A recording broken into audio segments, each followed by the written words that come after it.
भारत माता की। लोकसभा चुनाव शुरू होने में अब ज्यादा समय नहीं बचा है। सभी पार्टियां अपना पूरा दम लगाकर अपनी पार्टी और प्रत्याशियों का प्रचार करने में लगी हुई। 19 अप्रैल से शुरू होने वाला लोकसभा चुनाव कुल 7 चरणों में पूरा होगा और 4 जून को वोटों की गिनती की जाएगी। इस चुनाव में कोई भी कमी ना रहे, इसीलिए सभी पार्टियां पूरा जोर लगा रही हैं। भाजपा के स्टार प्रचारक भी अलग अलग क्षेत्रों में जाकर अपने प्रत्याशियों का प्रचार कर रहे हैं। इसी कड़ी में उत्तर प्रदेश के मुख्यमंत्री योगी आदित्यनाथ भी हरिद्वार लोकसभा क्षेत्र में उत्तराखंड के पूर्व मुख्यमंत्री और भाजपा प्रत्याशी त्रिवेंद्र सिंह रावत की चुनावी जनसभा में शामिल हुए। उत्तर प्रदेश के मुख्यमंत्री योगी आदित्यनाथ रविवार यानी 14 अप्रैल को रुड़की के नेहरू स्टेडियम में एक चुनावी जनसभा को संबोधित करने पहुंचे। ये चुनावी जनसभा उत्तराखंड के पूर्व मुख्यमंत्री और भाजपा उम्मीदवार त्रिवेंद्र सिंह रावत की थी, जो हरिद्वार लोकसभा क्षेत्र से चुनाव लड़ रहे हैं। इस दौरान सीएम योगी आदित्यनाथ मंच पर पहुंचे और सबसे पहले बाबा भीमराव अंबेडकर के चित्र पर पुष्प अर्पित किए। इसके बाद उन्होंने जनता को संबोधित करना शुरू किया। सीएम योगी आदित्यनाथ जनता को संबोधित ही कर रहे थे कि तभी उनकी नजर भीड़ में खड़े एक बच्चे पर पड़ी।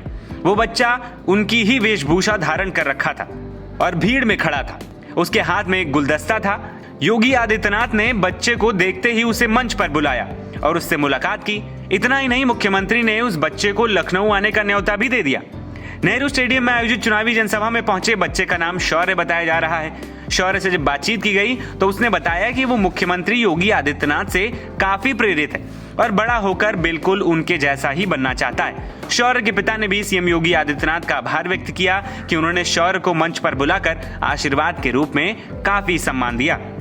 वहीं जनसभा को संबोधित करते हुए सीएम योगी आदित्यनाथ ने कहा कि अयोध्या की तरह हरिद्वार को भी संवारेंगे। ये जितना भी परिवर्तन है, अयोध्या और काशी विश्वनाथ धाम से लेकर के केदारनाथ धाम तक, ये जो आस्था का सम्मान है, विकास के बड़े बड़े कार्य हो रहे हैं, यह सच है कि यह सब मोदी जी के नेतृत्व में हुआ, लेकिन इसका श्रेय आपको जाता है क्योंकि आपने कमल चुनाव चिन्ह पर मोदी जी के प्रतिनिधियों को चुनाव जिता करके भेजा। आपके एक वोट की कीमत है। यह वोट आपने सही दिशा में दिया है तो बहनों और भाइयों, देश सही दिशा में आगे बढ़ चुका है। अगर गलत दिशा में जाता तो वैसे होता जैसे उत्तर प्रदेश में पहले 17 के पहले रोज कर्फ्यू लगता था। आज तो कर्फ्यू नहीं लगता ना यूपी में। मुजफ्फरनगर तो आप ही के बगल में है ना, 3 महीने तक कर्फ्यू लगा था वहां। समाजवादी पार्टी की सरकार में 3 वर्ष तक कर्फ्यू लगा था। आज कर्फ्यू नहीं है। आज तो गाजियाबाद से हरिद्वार तक कावड़ यात्रा की धूम होती है, कावड़ यात्रा की धूमधाम से।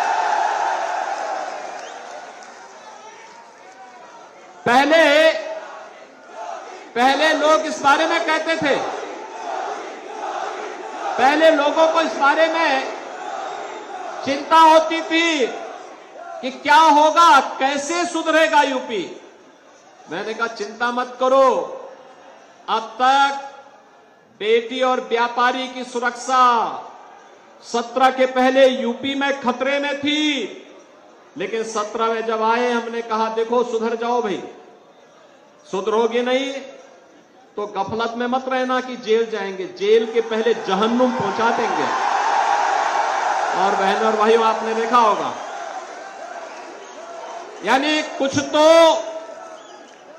भाई जो आम श्रद्धालु है उसके लिए भगवान राम का मंदिर है, उसके लिए जय श्री राम, लेकिन जो कानून को नहीं मानेगा उसका राम नाम सत्य है भी तय है। और आपने देखा होगा ना कैसे हो गया, कुछ तो राम नाम सत्य हो गए और कुछ स्वयं ही अपनी मौत ही मर रहे हैं। उन्होंने केदार धाम के पुनरुत्थान का भी जिक्र किया। वहीं उत्तराखंड की हरिद्वार सीट से प्रदेश के पूर्व मुख्यमंत्री त्रिवेंद्र सिंह रावत भारतीय जनता पार्टी के उम्मीदवार हैं। उनके प्रचार में सीएम योगी आदित्यनाथ ने यह भी कहा कि हरिद्वार से भाजपा की जीत में कोई संदेह नहीं है, पर जीत ऐतिहासिक होनी चाहिए, इसीलिए मैं यहाँ आया हूँ। एनबीटी ऑनलाइन की रिपोर्ट।